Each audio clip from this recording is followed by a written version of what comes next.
Si Barretts ako in real life. Si Barretts ako sa totoong buhay. Hindi ako nagbibiro. Isipin mo ha.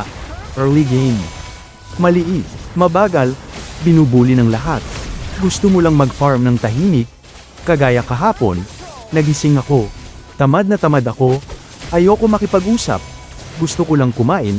Nag-order ako 2% chicken, extra rice. Sabi ko last rice na talaga. Nakaapat ako. Ganun si Barretts pag nag-stack.